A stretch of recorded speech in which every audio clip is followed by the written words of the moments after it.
ये परिकल्पनाएं हैं खाली। और मैं आज तो आपको बहुत ईमानदारी से और 12 साल के तजुर्बे का निचोड़ निकाल के बता सकता हूं कि इस दुनिया में असंभव नाम का कोई शब्द होता ही नहीं है। इंसान कभी भी चंद्रमा पर नहीं पहुंच सकता। पृथ्वी विज्ञान की अधिकतम सीमा है।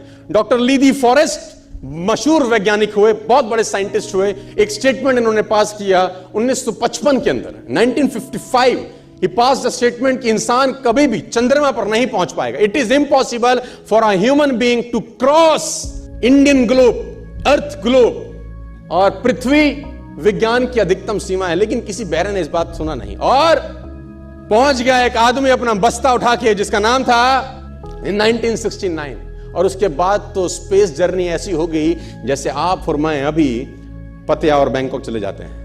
लॉर्ड केल्विन बहुत बड़े साइंटिस्ट हुए, उनका स्टेटमेंट आया कि सिर्फ पक्षी उड़ान भर सकते हैं, हवा से भारी मशीन का उड़ान भरना असंभव है। इट इज इम्पॉसिबल कि हवा से कुछ भी भारा हो और वो उड़ सके, क्योंकि ग्रेविटी उसको गिरा देगा। लेकिन तमाचा मारा इन लोगों ने, तमाचा मारा और लिख के दिया कि हमने साइकिल के स्पेयर पार्ट से इंसानों को पक्षी बना दिया।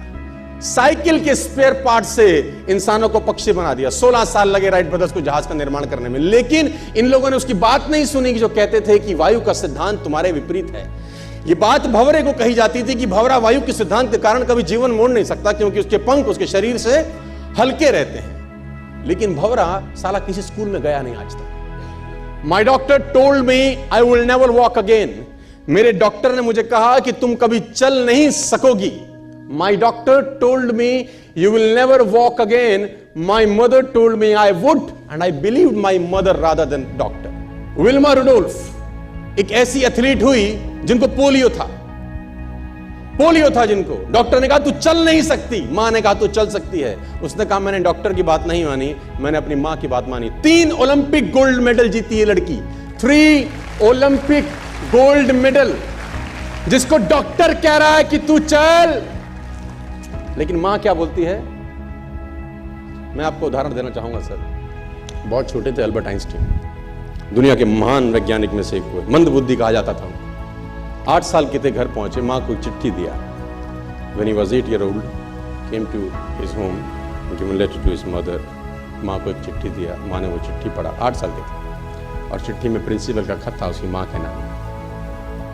प्रिंसिपल ने ये लिख के भेजा कि आपका बच्चा विलक्षण प्रतिभा का धनी है, ग्रेट पावर है इसके अंदर, क्योंकि बहुत बड़े साइंटिस्ट बने, बड़े हो गए। मंदबुद्धि बचपन में समझा जाता था।